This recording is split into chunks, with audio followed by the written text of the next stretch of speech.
Got it. Thank you, Slack bot. Here we go.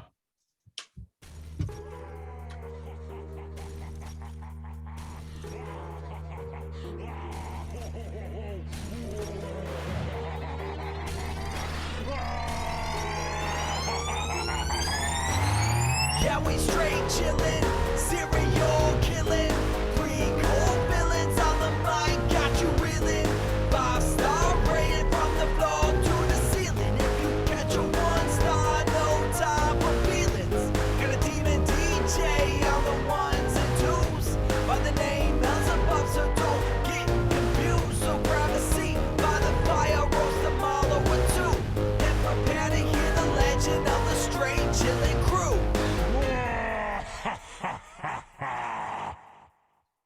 What up, nerds, and welcome to another toothy episode of Straight Chilling, the weekly horror movie review show where you chill and we kill, slice, dice, and chop up yet another horror movie. My name is Bob. I'll be your host for the evening. This is episode number 380, recorded Sunday, July 17th, 2022. Tonight, we're talking about the winner of the July poll pick, which was Lake Placid from 1999. Before we get to the review, let me introduce everyone else on the show. First up, calling in from Washington, D.C., we got our boy Randu. What's up? What's up, buddy? How's it going? It's going very well. I'm excited to talk about Crocs with you. Well, I mean, that we don't have much choice because God knows. I cannot understand how we wound up doing two late 90s creature features back to back, both reptile heavy, both questionable in quality. Both 5-star films, hands down. Oh, no God, this bit is not continuing, is it? Jesus Christ. I cannot do another week. No, this is not America's movie. Okay. Next up, last but not least, calling in from South Korea, we got our boy Soju. What's up, man? Oh, what up? It's your boy, Gator Bait Stains. Gator Bait. Gator Bait. It's too perfect. Too easy. Gator Bait. Gator Bait. I feel like if you don't, oh wow, if you're not in Florida, like that is a joke that's lost on you. But it's very relevant. Yeah, to our lives. Deeply relevant. Fans of the University of Florida typically chant Gator Bait at football games and shit like that. My cousin had a dog, named it Gator Bait. That was the name of his dog. Wow, that's just like to tempt fate in that household. Damn. Roll the dice, baby. Oh shit. Florida problems. We got a lot. They are ample. So many. It's insane. The Gators aren't even really one of them, to be honest with you. We got some housekeeping. Let's jump into some housekeeping real quick. Here's another reminder. We do have our August poll pick currently posted on our Patreon website. The theme for August is back to school, to prove to my dad that I'm not a fool. Thanks for the consistency, Bob. Yeah, that's what I'm known for. How consistent I am. Well, actually, there is some truth to that, but man, not enough. Some. The three movies to vote between are Raw, Cherry Falls, and The Faculty. Bob, how those numbers looking? Pretty consistent, if I may say so. The Faculty's on top. Raw, quite ironic. Yeah, Raw's in the middle. Cherry Falls, nobody gives much of a shit about. So there you go. Yeah, I could tell which movie was leading based on your cadence when you spoke their names. You screamed Raw, breezed right past Cherry Falls, and then you gave The Faculty a little nod. Like, yeah, The Faculty. No, The Faculty. Cherry Falls, man, it's definitely not going to win, but I highly recommend people check it out. Yeah, nonetheless, I think that I root for the underdog. Here we go, Cherry Falls. It's time to rally. It's a fucking weird movie. Our patrons are really pushing this 90s prerogative these days. Yeah, which, I'm all right with. Yeah. Yeah. Well, Juice is out of his element. I know. This is way outside my generation. Justin was in World War II, as we all know. These movies are chewed as far as Juice is concerned. I know. Actually, they're coming back in style. Wheezing the chew. Wheezing the chew. Oh my God. That is incomprehensible. Squeeze a little juice. Well, that's pretty on par for us then. Yeah, We'll pretty keep much. it around. Just chuggy old fucks. Get your votes in before the end of August, before the end of July. We'll see what movie we're talking about in August. Speaking of Patreon, we're gonna be dropping a brand new mini cast this Friday. If you support us at the $10 level or above, you get access to a whole back catalog of Patreon exclusive episodes. We've got over 70 on there now. Whoa. And this Friday, we're dropping a brand new mini cast. Your boy Soju is talking about season 3 of the Netflix anthology Love, Death, and Robots. Robots, yes, sir. Mr. That one's chiming in. that one ended up being a long episode because there's about 9 shorts, and I try to talk about them all with a solid amount of length and depth to them. So Heard that. I know. Try to always try to give the length and the depth. Hey. but anyways, yeah, I've always talked about. I don't think either one of you have watched one of the seasons, but I always watch them as soon as they come out. I really enjoyed that anthology series, and it was fun to talk about this. This one was. You guys have ever fucking tried anything. Some of us have jobs, Justin. Yeah. But yeah, so this season was really solid too. I think it had a lot of good short. There was about 9 of them, and they're all pretty consistent in quality, give or take 1 or 2, but it was good. It was a good season. Yeah, so check that out this Friday, dropping on our Patreon website. Also, if you do sign up, you'll get an RSS link emailed to you, and you can drop that in your podcatcher of choice and listen to all of our bonus episodes on iTunes or wherever you prefer to listen to your podcast. So check that out. Also, man, we're dropping not 1, not 2, but 3 podcasts this week over on Let's Get Physical Media. What is this noise? Yeah. Can you hear that? It's storming like a mother. Oh, okay. Really? Yeah. Okay. I was like, what? We're about to go fuck? dark in a second. It's gonna. I really hope not, but it's going off outside. Damn. Yeah. Okay. Oh, shit. All right.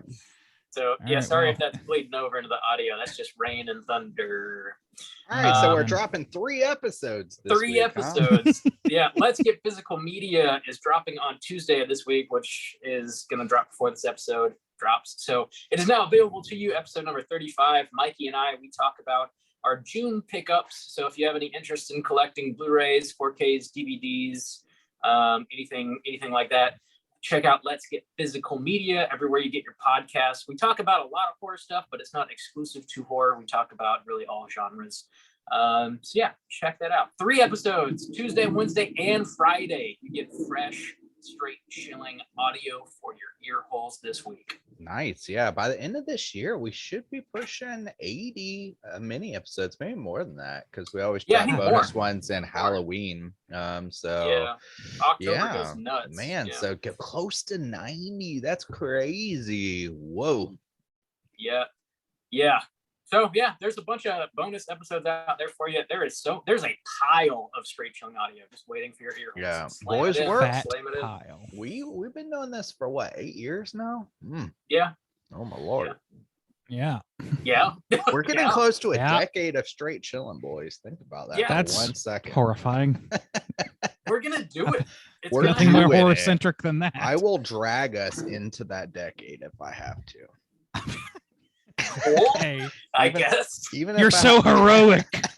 Even if I have to piece together clips of Randy once he drops out just to put episodes together. We're still Oh, yeah. here, damn it. It's the It's still the fucking- 3 of us. I'm so glad that you've decided that I'm the first to die.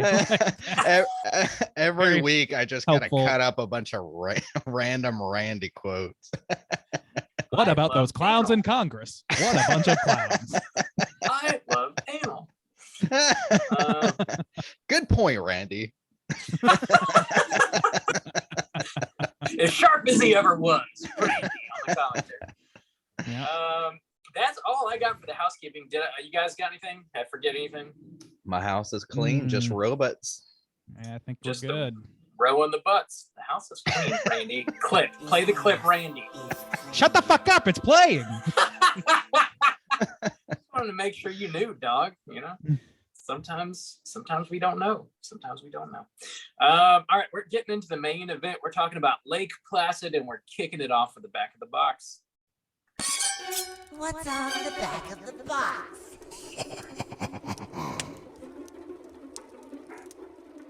Bob, how many of this box do you have? I just have the one, the Blu-ray. Just I have the to blue change box. my questions How many? to fit your lifestyle. To fit my life. It's very alternative. How It's many? living on a Blockbuster is weird. I got Chug on them. Dude, you got enough movies to make your own Blockbuster, that's for sure. I mean, like a very small Blockbuster with Mm. one A copy very- of A very everything. weird, horny Blockbuster. That's not true. You have, a couple- you have at least 3 copies of Godzilla, so That is true. That is 98, the one that counts. Evil. Evil. We're talking Lake Placid tonight from 1999 with a runtime of 1 hour and 22 minutes. Ooh, gotta love that. yeah, Gotta love I that tight did runtime. love that. Yeah. Yep. Uh, It is nice to see a film that does not last 8 hours. That's Yeah. I know. Really appreciate it.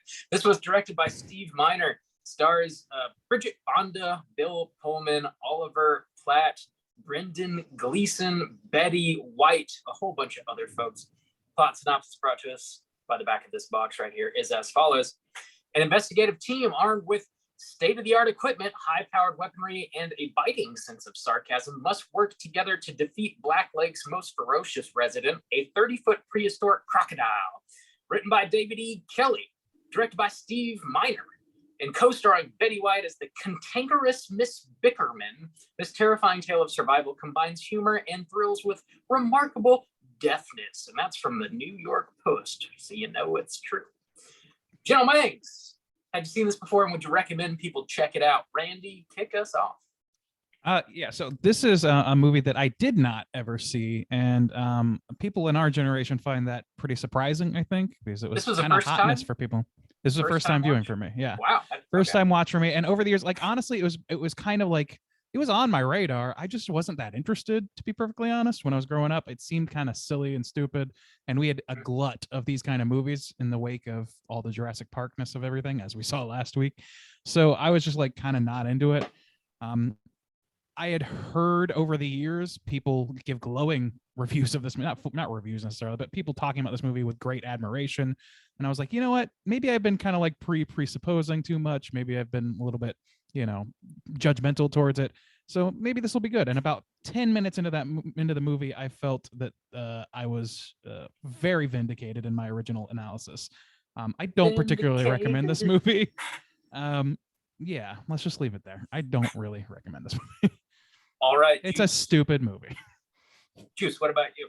So surprisingly, I thought I had seen this movie and I was wrong. So we have Wow. 2 first-time watches this week. Wow. Me and Randy. I had not seen this before, and I was surprised. For some reason, I just thought I had seen it in my youth, but I didn't. And I kind of agree with that assessment. This was more of a Lake Placid, in my Oh, God. opinion. Oh, the fruit is Oh my so God. low. I feel It's like so I low. feel like your opinion was formed by that pun and not the other way around. Nope. Okay. I have all my right. own thoughts. Most of them are flaccid.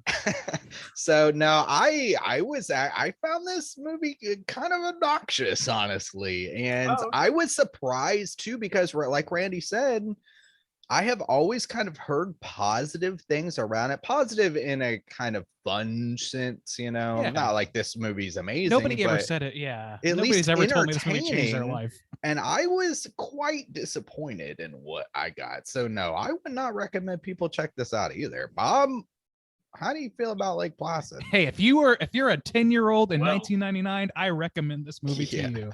Yeah, I mean, honestly, yeah. So I saw this in theaters when it came out as a 10-year-old in the 90s, and I liked it then. I like it now.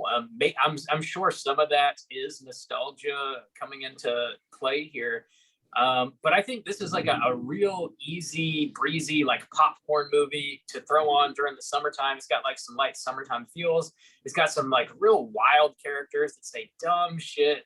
All the practical stuff I think is dope. I mean, it's I do recommend it, but I wonder now, hearing you guys talk about it, like how much of my nostalgia is coming into play here. It might be They call me the Crocodile Man. More Whoa, than I that anticipated. is too Bob, the Yes. bumps you make are so loud. It's well, I just really want everybody to hear. We're them, I not guess. using Bob's bumps anymore. Yeah, I don't know. So yeah, I've seen this a handful of times, and I recommend it. I think it's a very fun, light popcorn movie that I recommend. Okay, So well, let me prove you Let's- wrong in the next hour. This that is is absolutely shaping up to be a repeat of last week. Yeah. Rob's Yeah. Rob's commitment to the bit is going to come in time. We need- instead all of right, right boys. after We the gotta bit. do it again. We're doing it again. There's the bandana. The bandana is back on. Burn Um, Are you calling a cootie queen, you lint liquor? Here we go. Cooter This queen. movie is for Patriots exclusively, and we're gonna explain all that in the minutes to come. Like Brendan Gleeson, true patriot. True patriot. Yeah, that is not much of a recommendation from the Straight Chilling crew there. That's two-thirds of us, 2 thumbs down, 1 thumb firmly planted up my own ass, apparently. So we'll Wow. drop that. I'm so We'll drop glad that. you can acknowledge that. Oh, yeah, you're welcome. We'll drop that spoiler warning and get into the rest of the movie. Here we go.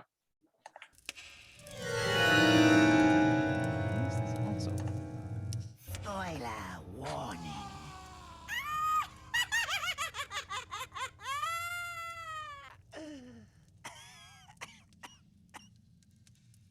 Gentlemen. It's unclear to me Yeah. how all the volume got We're fucked up on my.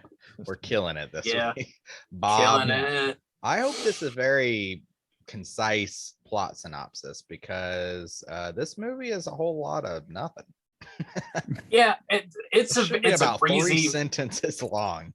it's a breezy plot. This is Let's do it. It's on the shorter end. All right, this is the plot of Lake Placid.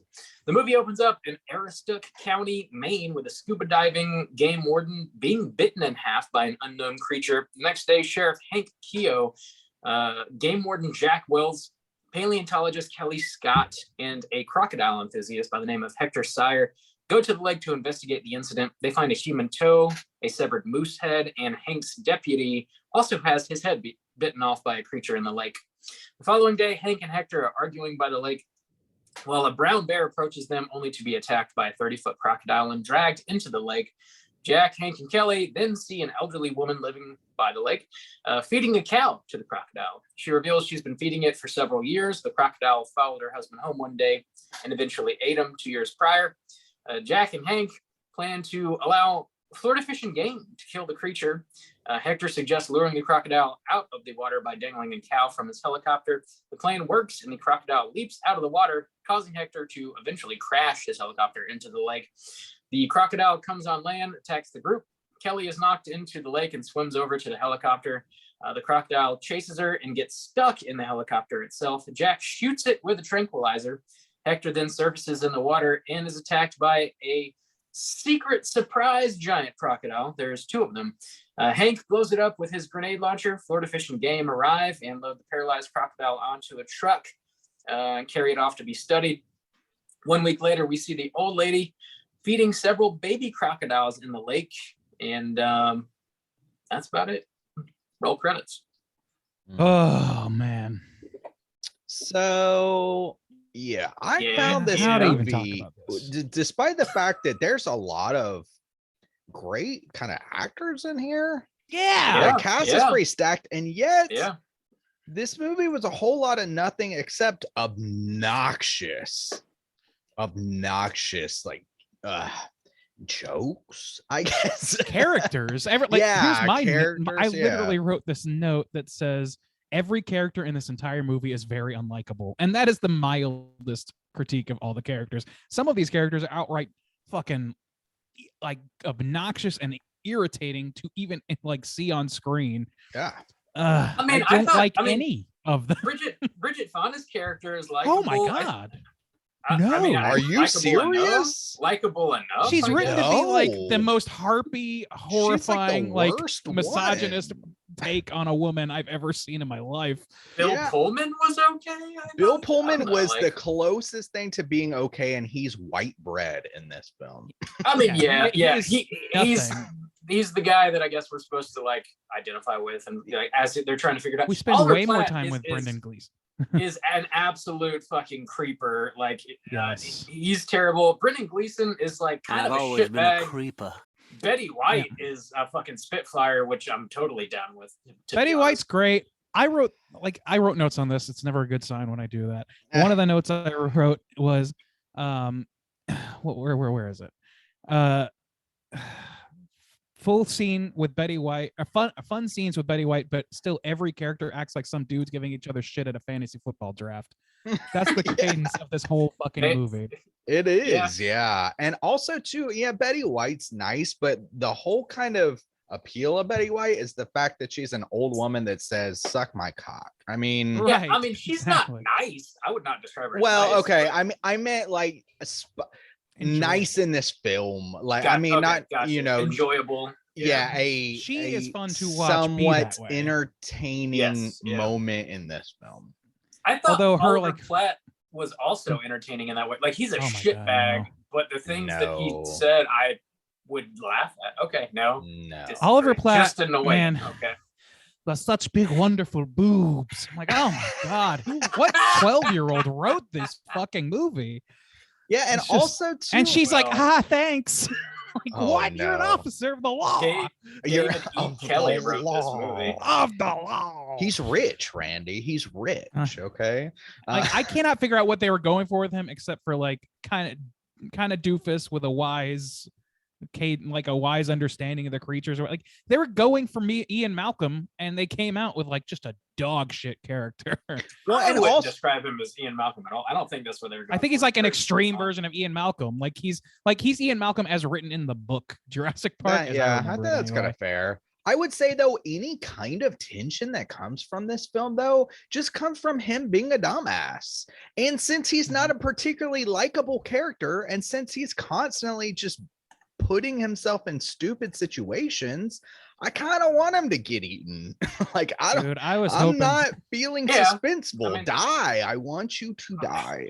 I'm fine with anybody getting their heads bitten off in this movie. That's like kind of the joy of this movie, is like it's so light and breezy that like it's, I don't know, I'm down for, like, I'm here for the goofy ass fucking lines that these people are dropping, and I'm here for the Yeah. gator effects going off. And it's just like, I don't know. Go Gator. I didn't find any of that like annoying. It's dumb, but it's written to be so. Literally. Like, No. I think that it's written to be pithy and funny, and it comes off as fucking horrible. Like, it's, to me, it's like these aren't funny jokes. That's the problem. true. They are. That is true. They are yeah. like, and it's not funny in the way of like, oh man, what a groaner, haha. It's not even like Sharknado funny. It's like, I don't know, man. To me, it really hits this really big thud with every fucking line. Mhm. And that's the thing, is like no line in this movie exists except to be the setup for a dumb joke or the payoff for a dumb joke. That's it. Like, there's very little else, a couple of scenes of exposition, and that's it. Mhm. And none of that is compelling to me. They force the shit out of a romance between Pullman and Bridget Fonda. Oh. And I can't, like, nothing about this movie has any heart or any sort of like feeling to it, except for when Betty White helpfully tells people to suck her cock. So Also, if she too, had one. like Brendan Gleeson, he's a good actor.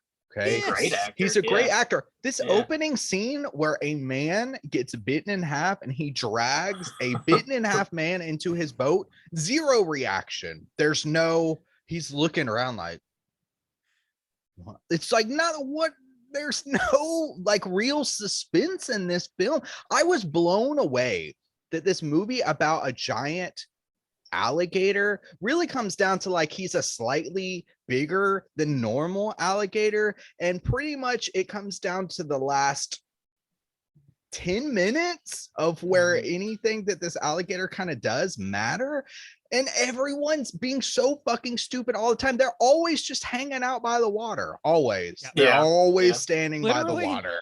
nobody you but Betty gotta White be lives there. to see If the they just crocodile. weren't, Yeah, but what? Like, if they just weren't there, no deaths. They Like, saw a bear Yeah. get taken out of the Hell water, yeah. and they're all just like talking, walking around the water, no problem, like no Worse than that. caution. worse I than don't- that. I don't Bridget need Fonda- this movie to make sense necessarily. Like, I don't. I know, care because that you saw it it's- when you were 10.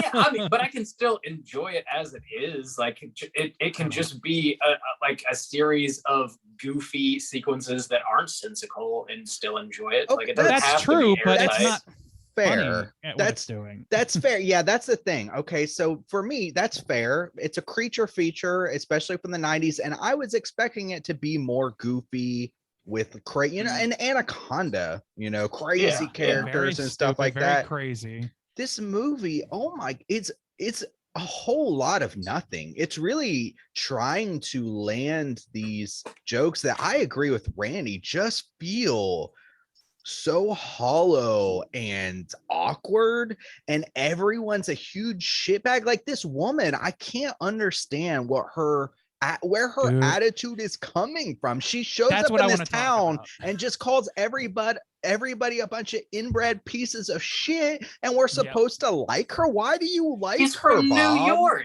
Dude, I mean, that's the just thing. what people in New York are dude. like, you know? Yeah, this Oh my God. Nailed this is it. the thing.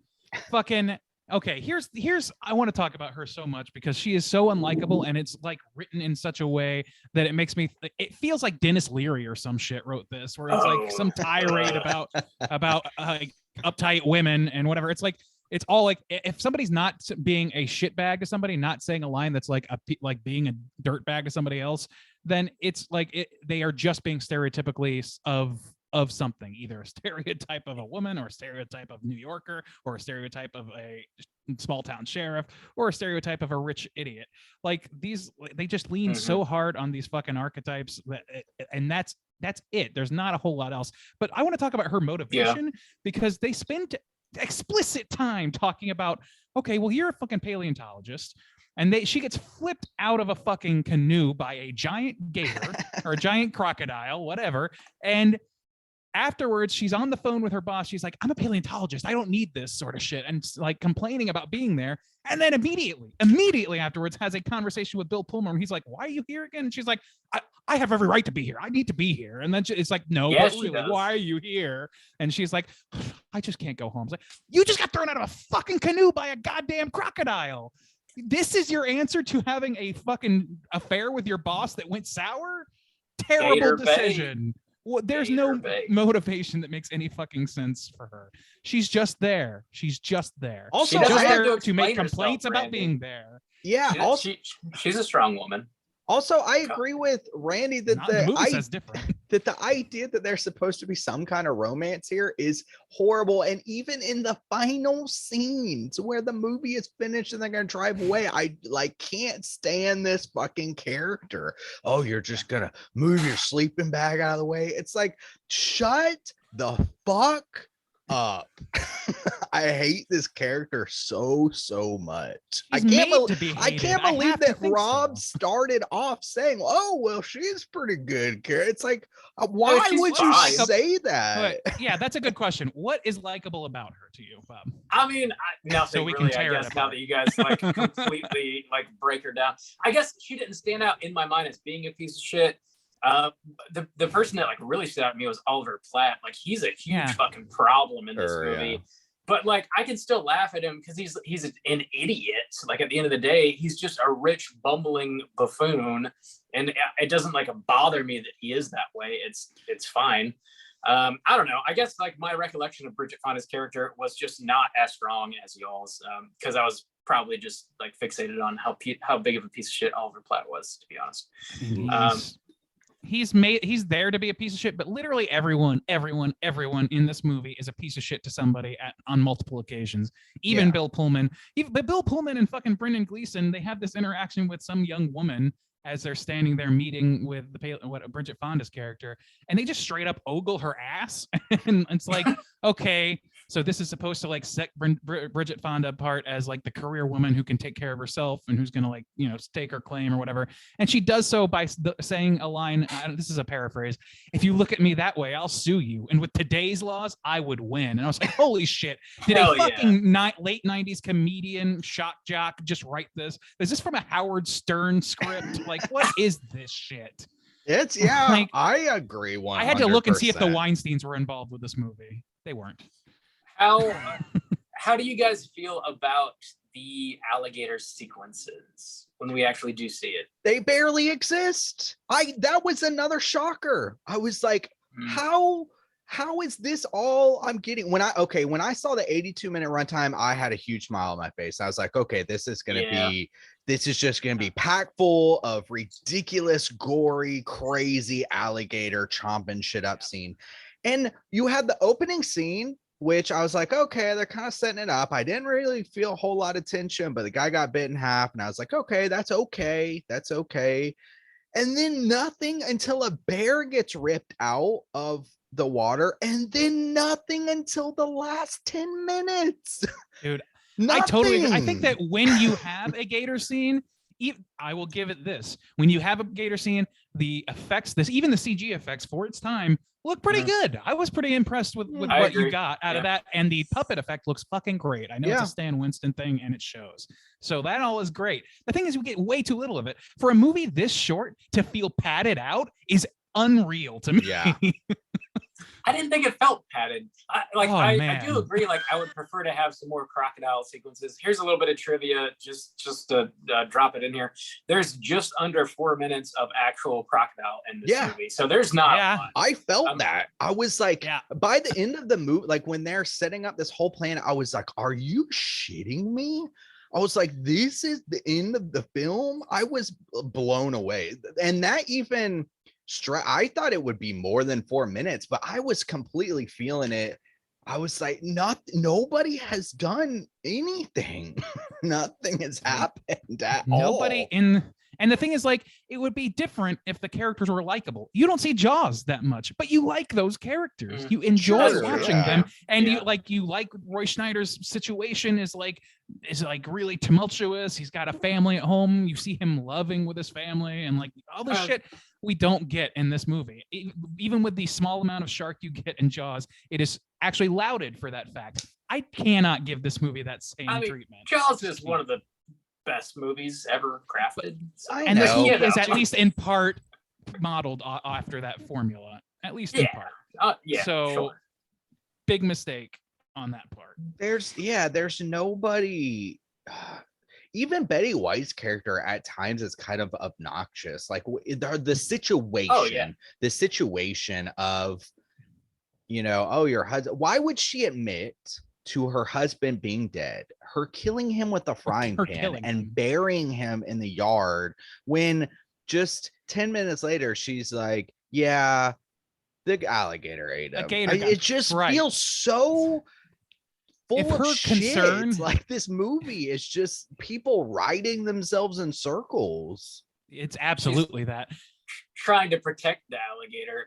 If she's doing that, then why is she setting herself up to go to fucking prison?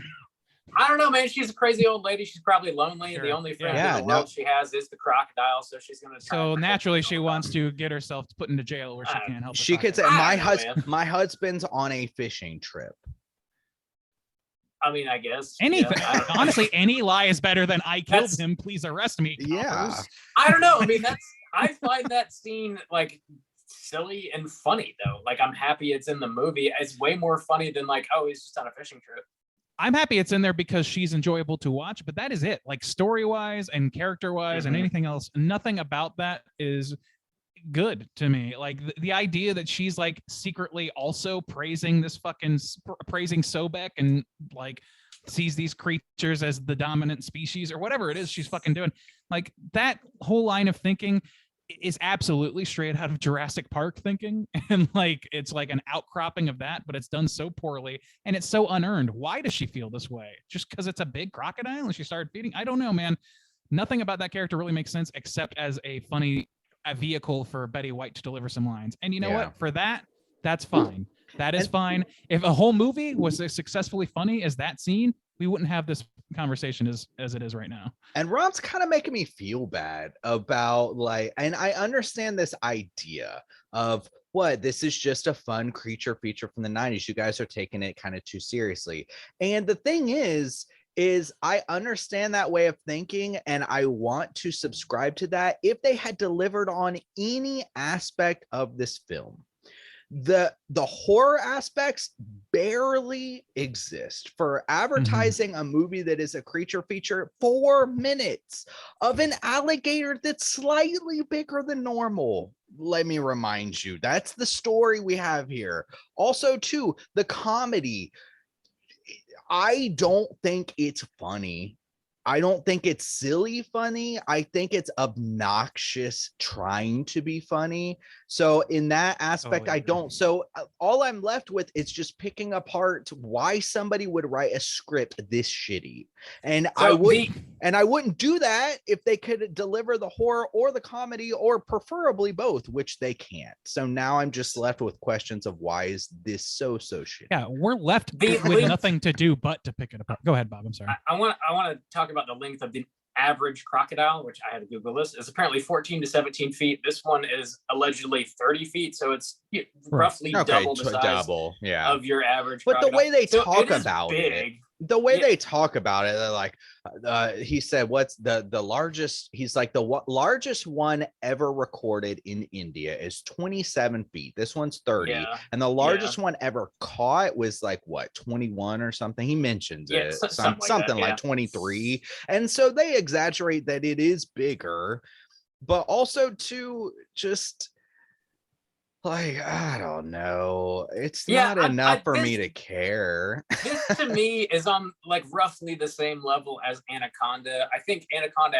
has obviously like way more snake than this does have crocodile, and it's got more like scares. It's just, it probably had a way deeper budget too, More but it exists. More story. Yeah, it exists in the same space for me though. It's just like kind of dumb. It's not particularly well written. The characters aren't great. Yeah, they have met.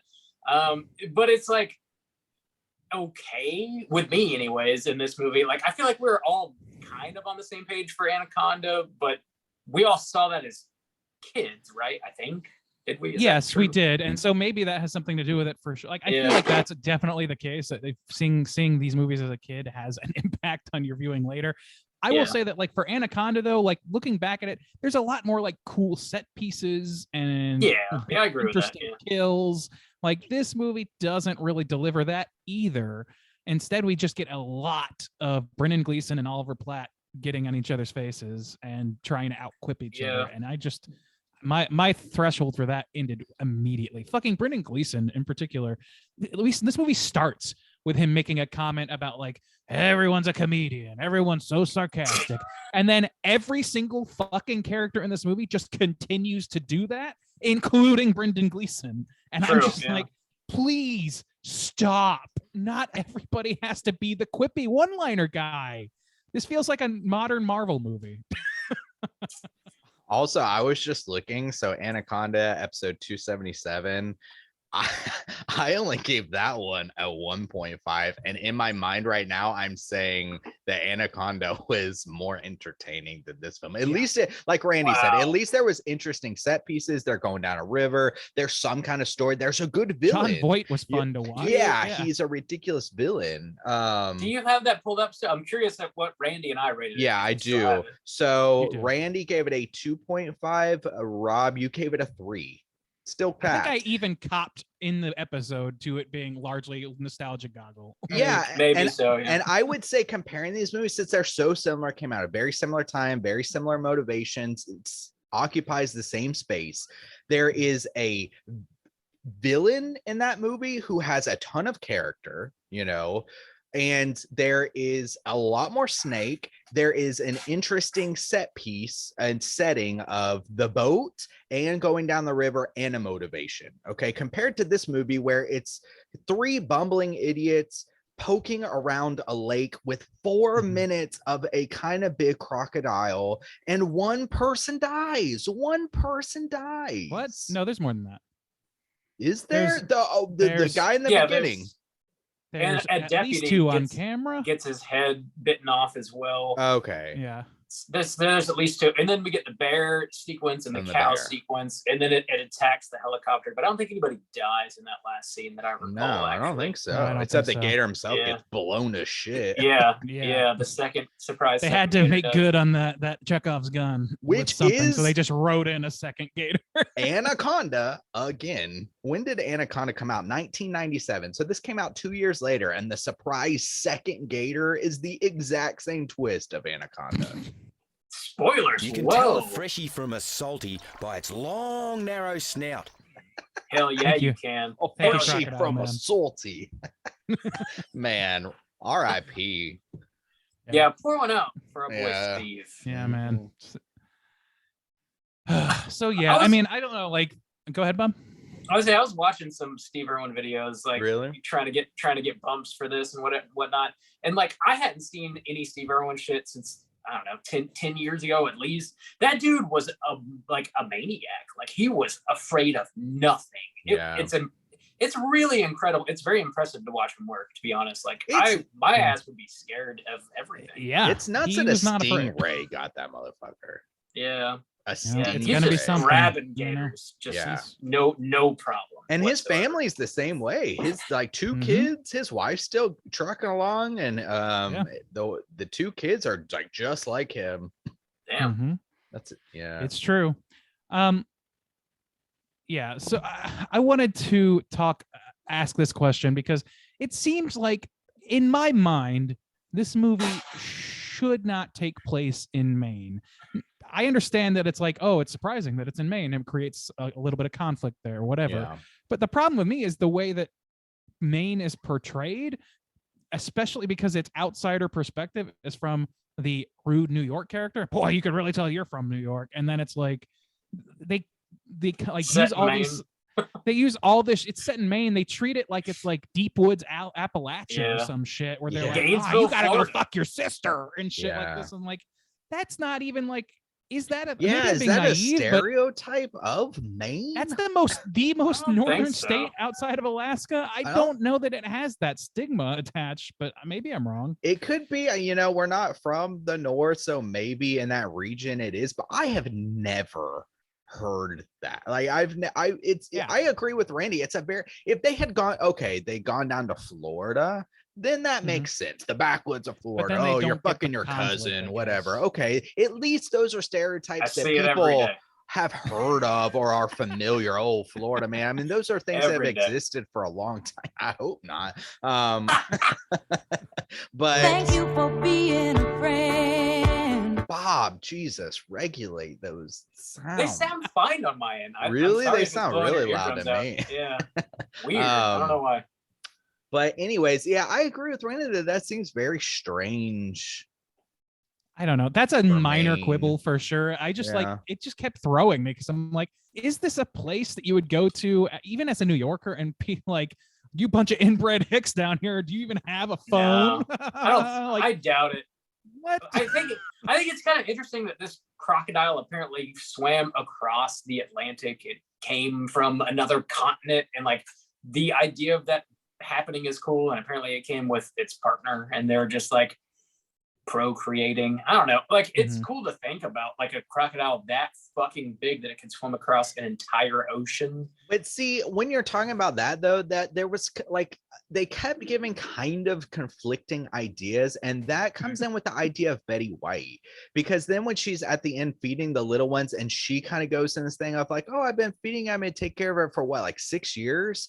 Then I Yeah. was like, there's this little bit of implication that she has something to do with why it's gotten so big, like kind of one of those things of where, like, it has no natural predators there, nobody lives on this lake, and because she's just feeding it like full grown cows, maybe it's been able to reach its full potential, the goldfish in the bowl type of thing, it only grows as big as you can get it. And so I was like, well, then they throw in this idea of it could have crossed the ocean and it's always been this big, and I was like, how would it never have been spotted? I don't know. It was just, I don't know. She's Th- the only those one are that the- lives on the lake. Right. Maybe not. It's not Yeah. visited regularly. Which meant in the maybe. world it crosses the ocean. Nobody's ever seen a giant fucking crocodile. I mean, I don't know. I don't it's know. A dumb I'm fucking dubious. movie. I don't know. I'm dubious I of this know, dumb but- movie science, but I don't want to like. There's bigger problems than that, unfortunately, with this movie. I want to talk about like the obnoxious characters some more because there's some really painful jokes in this movie, things that pass as jokes. Let me lay one out here for you and ask you what its purpose was. Oh, Randy. Right after meeting Oliver Platt, we have Brendan Gleeson, Oliver Platt, the main four, Yeah. out on canoes, about to be flipped the fuck out, literally flipped out of the canoe, and just fucking Oliver Platt and Brendan Gleeson are just going at each other, blah blah blah, and they're just like, oh, like how does somebody come to believe that there's a crocodile in Maine? And the guy's like, well, blah blah blah blah blah, and then eventually he's like, hey, sheriff, I don't know how to tell you this. Sometimes it makes more sense if somebody outside your family tells you because it just doesn't really. Yeah. But you're fat, and then that's it. That's fucking it. Yeah, That I is agree the with joke. And I was Question like, mark? where one, yeah. So these attitudes, I agree, they seem to come from absolutely nowhere. Yeah. And it was the same kind of confusion I had with the woman where she just shows up and immediately, upon meeting these people, calls them inbred hicks that sleep with their cousins. And then, yeah, so this guy saying like, sheriff, this man I just met, who they have no problems with each other, you're a fat piece of shit. It's like, so is this guy. I don't understand why that is being said. What is the motivation? Why does he feel that It's way to toward make this him guy? less likable. But the thing is, you don't like if you're gonna make a character an unlikable bastard, as they're clearly trying to do with Oliver Platt's character and succeed at. But they are hitting that button so fucking hard that they're just like making non sequiturs. This whole movie is just like mean non sequiturs constantly, and he is the chief among them. That one is like just stood out to me. He's like, why did he even say this? Just to make us dislike him more is the only answer. Otherwise, it's like beyond petty. It's just nothing. It's like nobody like just freely does that shit.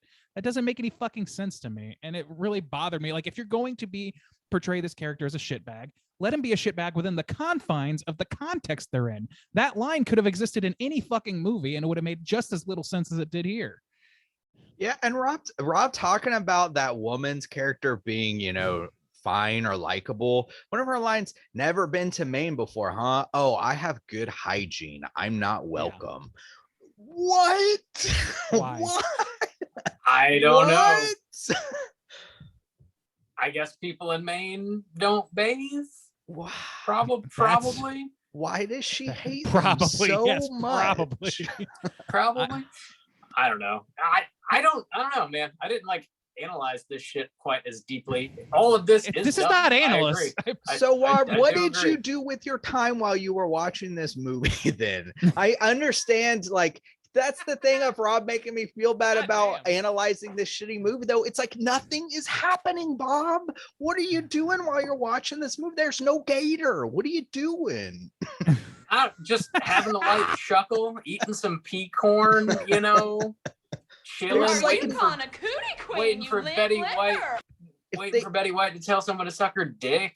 Is she? Watch- Yeah, watching I'm waiting for the gator line. action If when they it just- happens.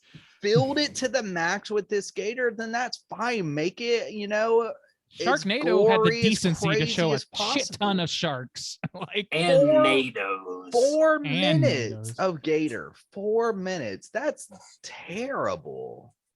yeah, And- that's the thing. Is like what else? I have to agree. Like it's like I don't know. I don't want to analyze these people that badly. I would love to take them as frivolous nonsense, but it's tough when that's all you're given for like 45-minute period. Like basically, I like, and they're just wandering the same stretch of woods, putting themselves in harm's way intentionally and knowingly for no good reason.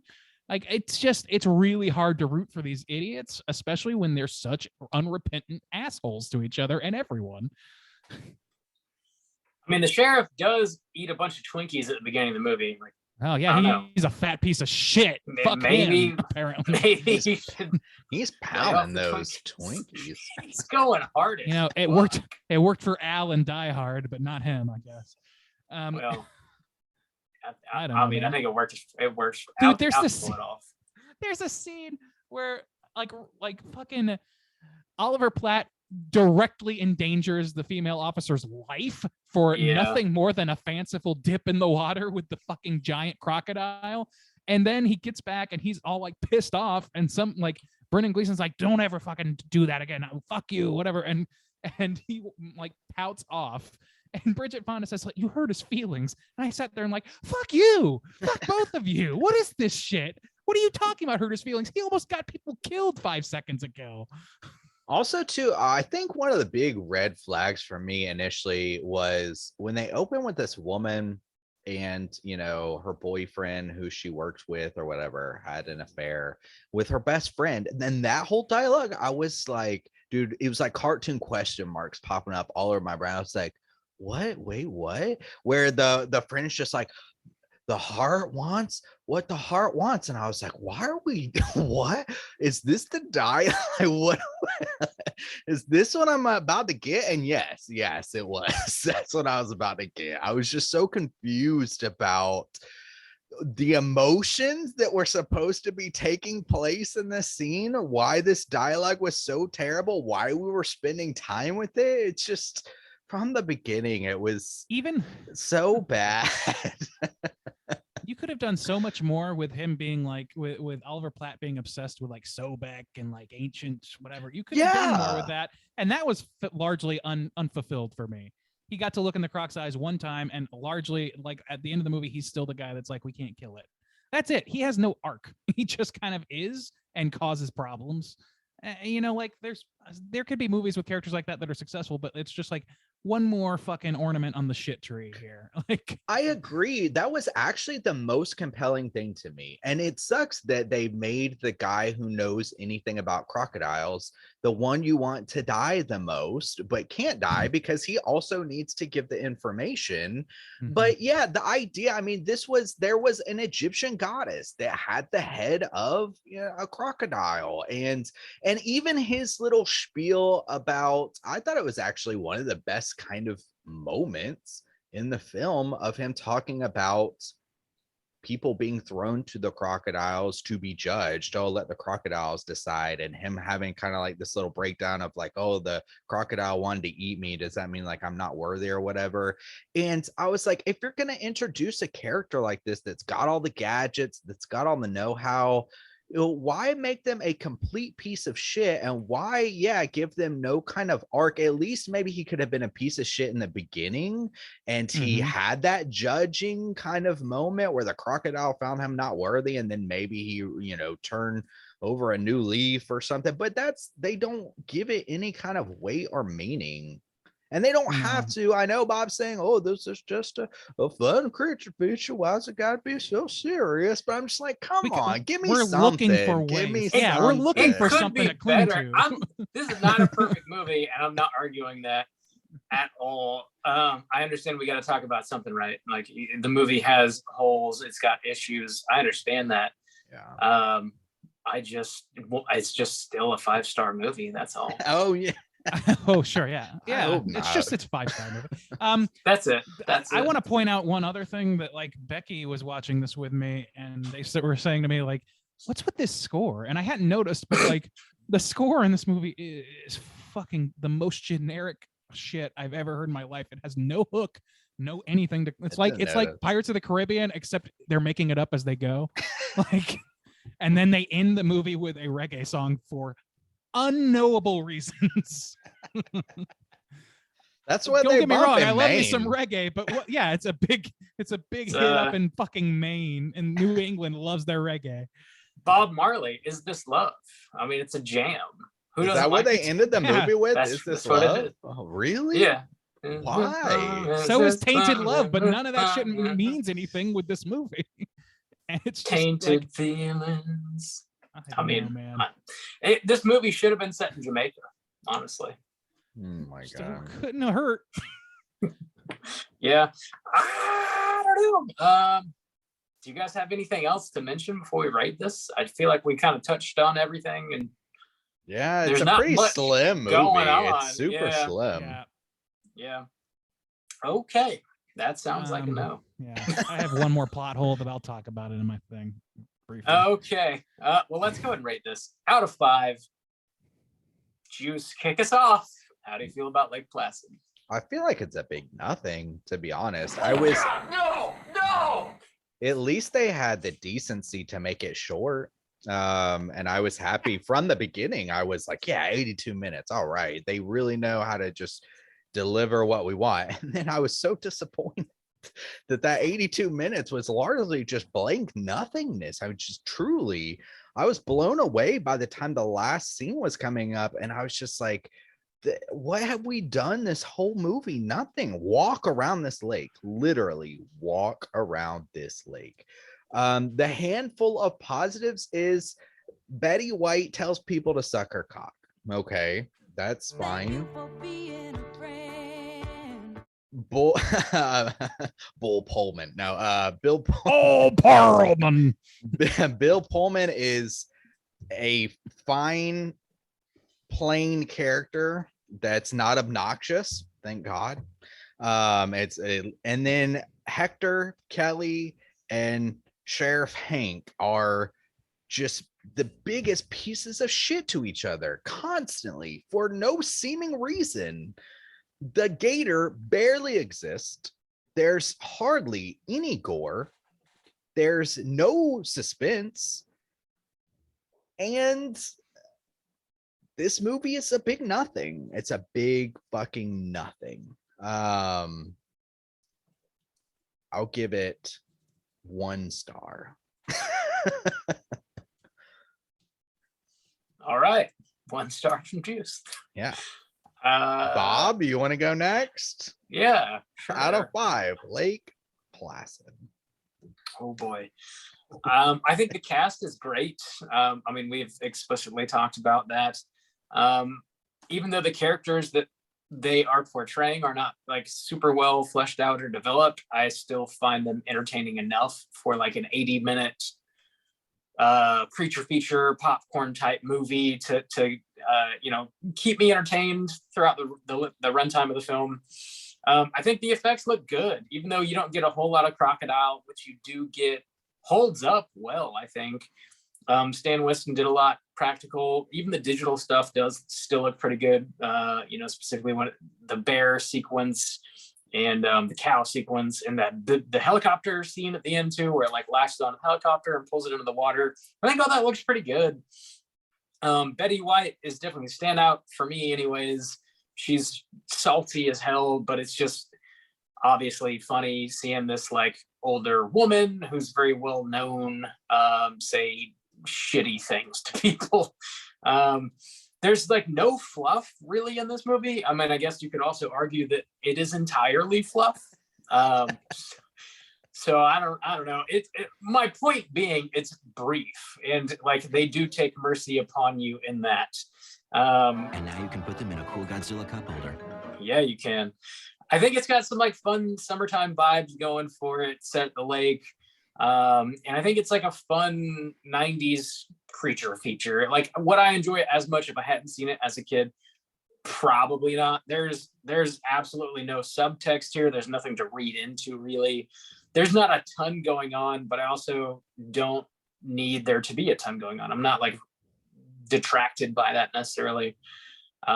It's not like my favorite movie ever, but I still dig it. I'll give it a 3 out of 5. Randy, how do you feel about Lake Placid? That's how I feel. Yeah, so this movie's terrible. I'm looking back because I want to see, on top of giving 2.5 to Anaconda, the movie that I have a proclivity to like because I liked it as a child, I gave a 1.5 to Deep Blue Sea, which I had also never seen until adulthood. And now I feel like I am required to give a lower score to this movie because that movie has much more likable characters, even though they aren't that likable. Yeah, that's my biggest problem with this is we spend so much time with these characters. We learn to hate them almost instantly. All of them. Even Pullman, who is the most blank slate of them all, is just a little bit of a shitbird all the time. He is the voice of reason when he has to be, but only when the plot is tired of people arguing for a second and they need to move to the next beat. the love interest thing does not work. Does not work. It's got a bad score. Everything is just like, it's just so padded with one-liners and non sequiturs. It's just fucking painfully obnoxious. To Justin's point, like, I don't think this movie is nothingness in terms of plot. I think it's not nothingness. It's just obnoxiousness 100% of the time. And you know what the worst thing about it is? None of these motherfuckers get eaten. Not one of these fucking assholes get eaten. Yeah, just that the they fucking make you red hate. shirts. Yes, they make you hate them, and then they get to survive like they're the like fucking triumphant heroes at the end of the day. I wanted so badly for Oliver Platt to get eaten in this, like, it's so set up for him to look into the gator's eye and be like, oh no, I fucked up, and then get eaten by a fucking Sobek creature. Like, that's so set up for him, and they just don't. Like, there's so many opportunities like that they could have taken, and they just didn't. Brendan Gleeson didn't get eaten. Fucking, of course, that like the two leads, the love interests have the plot armor, but that love interest thing should not have happened anyway. This woman's a fucking paleontologist. She shouldn't be there. Even she knows that. Everybody fucking knows that, and nobody can get her to go away. She's not a fucking law enforcement entity. They can just send her home. Like, Also, just did send they her even home. explain why a museum in New York would get a call about a giant gator eating a person? No, Who they called the did museum? No, like, I understand. Okay, they want to have them look at and say, "Oh, it's not a dinosaur. I see the tooth. Ship the tooth." Like, you don't have to send somebody there. I know that they made a dog shit excuse for that, but they just kept making more and more like excuses that were built on nothing and nothing and nothing for her to be there. And she's terrible to watch in this movie, so I wanted her gone instantly. So yeah, that was all terrible. Let me see. The good, the CGI and the practical effects hold up really well, especially the practicals, but the CGI surprisingly so. I give them that for sure. I really liked seeing that second croc show up, even though it was a little cheap. I loved seeing oh fuck, Oliver Platt's about to get eaten. Oh fuck, they blew his ass up. Okay, Chekhov's gun fulfilled. Everyone goes home. That's something I can eat popcorn to. Cool. Also, Betty White, thank you for being a friend. She did a great job giving me some sort of fun levity in this. If they had spent any more time with her, she would have become just as obnoxious as the rest of the characters, though. That's my opinion. And I honestly think that they could have just give a few more Roy Schneiders in this mix. They don't need to have every fucking character be the pithy one-liner guy. And there's so many movies that seem to think that they need to do that. Whereas Godzilla 98 was, or 99 rather, was like fucking either a cartoon character with nothing funny to say or a nothing, no brain, static brained character. This movie has just characters that are designed for you to hate them, all of them. That's how I feel about it. It's a 1-star movie for me. All righty then. With Randy's 1 star, that's going to put our aggregate at a 1.7. Let's jump into a Rotten Tomatoes segment, see what the critics and users think about Lake Placid. Certified fresh to death.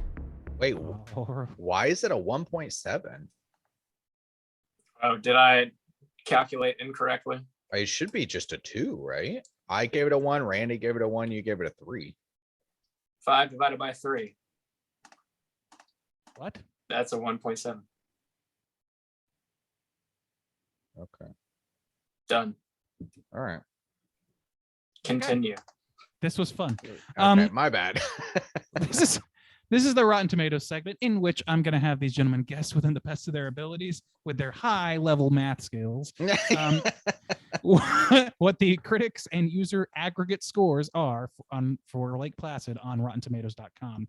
We start, as we usually do, with the critics. There are 96 critic reviews on this, so not nothing, a little sampling. Why don't we start with Bob? Where do you think that the critics land on this movie? What percentage do you think gave this a positive review? I don't anticipate it super high. I'll go probably sub 50. I'll take a 45. Oof. 45. Okay. Juice, how about you? Sorry for questioning your math skills, Bob. Hey, it's fine. Sometimes I could fat finger some shit. It's all good. That 69, dude. I guess maybe it seemed lower than I anticipated. Right? It should be so much higher. Well, that is not 45. That's a good. I'll take it lower. I'll take it to 40. 40. All right. In the same region, though. And it's a good region to be in. Bob, you're going to take this one. It's a 47%. You're right in that zone. Yes. Oh, yeah. It's so good. Yes. Let me get that hell ski. So Go Gator. All right. Go Gator. Gator. Go Gator Gator, babe. skate. Gator skate. Gator. No Gator skate. No, we don't want that. I mean, I think it's a pretty penny. You know what I mean? Around here, that means big money. I don't know what you mean. You Oh, know yeah. what I Okay. mean? No. You Down never there in go to those roadside Gainesville. stands that sell gator cum. They sell P-nuts and gator cum. That's an aphrodisiac down in Gainesville. Mhm. Oh. In the You're gonna try- swamp, we just guzzle the gator cum. God Mix damn. it in You with can tell them. a freshie from a salty by its long, narrow snout. Mix it in with them ball peanuts. University of Call me Florida the gator. crocodile man. Yeah, they do. Bowl Moving peanuts. on. Give me some of them Moving ball on. peanuts. Oh my man. God. That's a throwback. Lake Placid on RottenTomatoes.com. Here we go. Audience score. There's over 100,000 reviews from the audience on this one. Quite a sampling. Damn. Why don't we start with Bob this time around? Oh, wait, did we start with Bob? Yeah, let's you start with did. Juice this time Yeah. around. What do you think that those users thought of Lake I Placid? think it's going to be slightly higher because I like you, Randy. I just heard like so much good shit about this. I was so disappointed. It's got to be capped to a certain point. So I'll give it a 55. All right, 55. Bob, how about you? That's a good bet, man. I'll $1 up from that with a 56. 56. All right. Well, a bad instinct and bad region of the scoreboard here, guys. Oh. It's a 37% Wow. positive for the Damn. users. Lower than the critics for this movie is Wow. bad news. And that's right at around our average. yeah, it's Yeah. not. It's not. So we are men of the movie, as it people turns this out. week. At least me I and think Randy. I think honestly, our perception, Justin, I would have guessed the same as you, but like my perception is skewed, I think, by the fact that we just grew up when this movie was like geared towards Well, our age group. You And did. so I think a lot of the people were around. Okay, sure. Yeah. I'm sorry. I forgot. I forgot you were listening to ragtime and shit in the 70s or whatever. Ragtime in the 70s. He was old even then. Let's go to that critics consensus. Betty White's the critics consensus Rob starts with liked Betty that. White. Betty White's Not- delightful supporting not Disco. turn. No, fuck Disco. Justin's at least got that kind of taste. No, I'm kidding. Disco's all right. Betty White's delightful supporting turn may be worth the price of admission alone. But Lake Placid's swamped by a smarmy script and inability to deliver on the creature feature mayhem. Sure. Yeah. I think that's an abridged version of my complaints. There is one thing I forgot to mention, and it was that I just got a hell yeet. Oh, yes. Oh, hell. I'm Yeet. so glad that we got to squeeze that in. Yeah, We got Ooh. that out of the way. Thank God. Oof. Mhm. Randu, do you have a negative review you want to? I sure do. I'm going to start with one that is a critic's review because, well, just listen to this. The whole movie's a giant crock. Wow. Wow. Holy shit. Good Too shit easy. there. Yep. That's from the Wall Street Journal. New York Post on the back of the box right here. They got it right. You gotta I'm read actually, it. Oh, I was yeah. pretty blown away after I watched this. That I was like, this is what won the poll pick. Yeah. Yeah. Yeah, dude. There's Oh, no. one. I'll just read one more negative review. This is a user that wrote, "Why watch this Bill Pullman crap when Alligator exists?" I was like, oh, I mean, I don't Alligator's disagree. Not that great. I never I seen haven't seen Alligator. Alligator, but honestly, like I was thinking about the movie that I thought of was Crawl, which we did review as well, I believe. Oh yeah. Did Crawl's we cover fun. Crawl? Maybe we didn't. Because I never saw that. I think I did a mini cast. Mini on it, cast, actually. okay. Yeah. Okay, then Rob and I must have talked about it, but I thought that was a fun crocodile movie or alligator movie, and this one wasn't. So there we go. Yeah. That's it for the Rotten Tomatoes. We could go. There's quite a lot of negative reviews in here, so I don't have time to sift through all that shit. All right. Well, thank you, Randu. That means it's time for trivia. It's totally time for trivia. All right, I've got a few. There wasn't a whole lot of trivia on this. So this was directed by Steve Miner, whom we have discussed before on this show. He's directed a lot of pretty well-known horror movies. He produced the original Friday the 13th. He directed Friday the 13th Part 2 and Part 3. He directed House. He directed Warlock. He directed Halloween H2O. He also directed the Day of the Dead remake. And he's done a lot of TV work as well. He directed a lot of episodes of The Wonder Years and also Dawson's Creek and Smallville. So this dude's all over the map. Dawson's Creek. Yeah, your boy Dawson. My boy. Your boy. This had a budget of $35 million and apparently clocked in at about $57 million at the box office, which apparently was enough for them to make 5 low-budget made-for-TV sequels. Oh, God. They had Lake Placid 2, Lake Placid 3. They had Lake Placid, the final chapter, Lake Placid versus Anaconda. And yeah, right. And Lake Placid Legacy. That one last one was in 2018, I believe. I just realized this is the same director who did H2O just the year before. Oh, God. I just said that. Yeah, I know. Yeah, he did.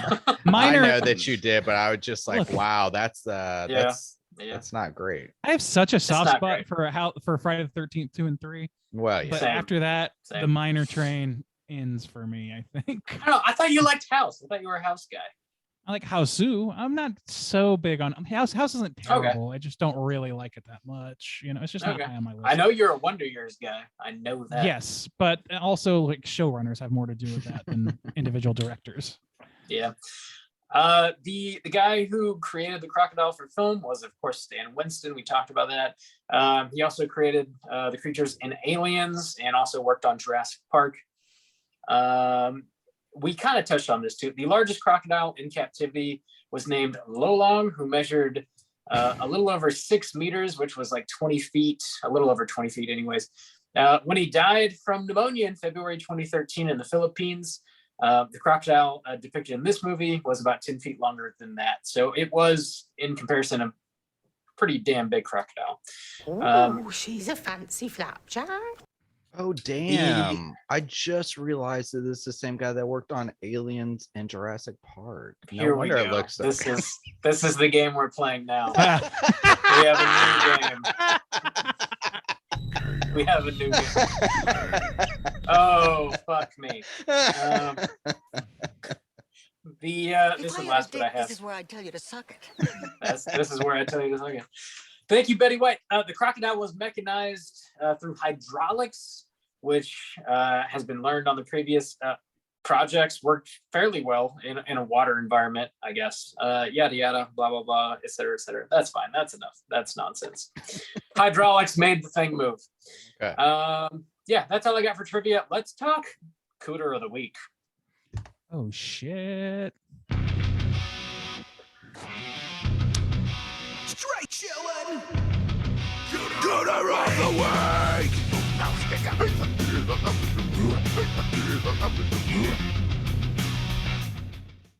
Juice, what is a cooter and why do we hunt them? Oh, Cooter's character type and a straight chillin' exclusive. Oh! Cooter must hit 3 of these 5 points to be considered a cooter. We want the cooter with the most points. The 5 points of cooterdom are sexual deviance, manipulation, smug arrogance, overall look and attire, and overall patheticness. Boys, I think we have at least one cooter for sure, and we might have more than one. So They call me the Crocodile Man. Can I go ahead and nominate Hector, please? Yes. Sure. Oliver Platt's character. He's built as the character for sure. The smug character. arrogance. Let's start with smug arrogance.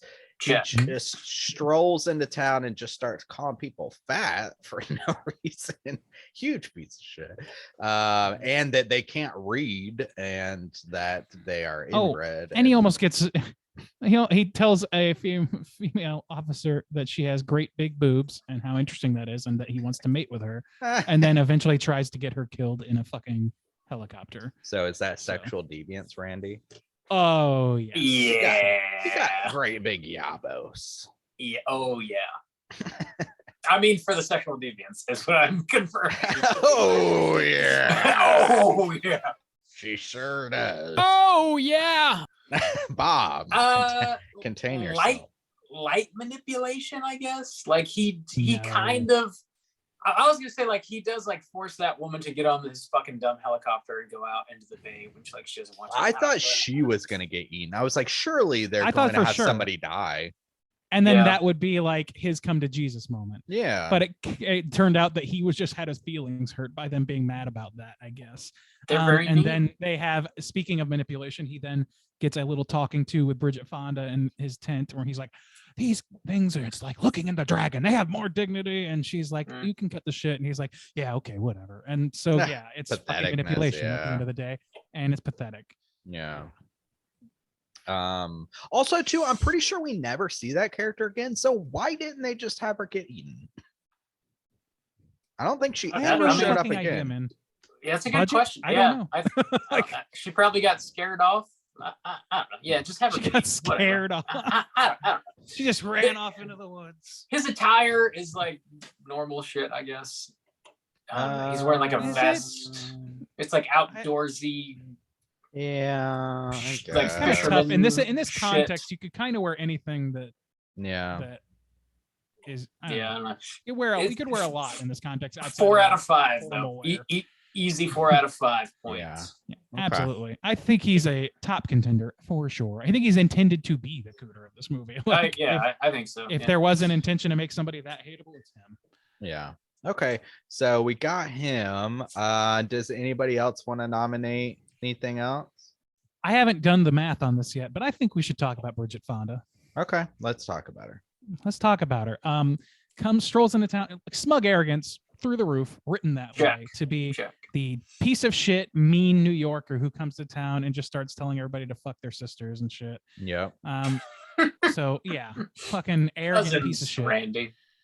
And let's see, manipulation. She's fucking like, for some reason that I still don't understand, manipulating her way into sticking around in this expedition to capture or kill a giant crocodile that has at certain points ripped a man clean in half and ripped a man's head clean off, and is still arguing to be there and trying to lie her way into it. I think that's pretty manipulative, and I don't think it makes any fucking sense either.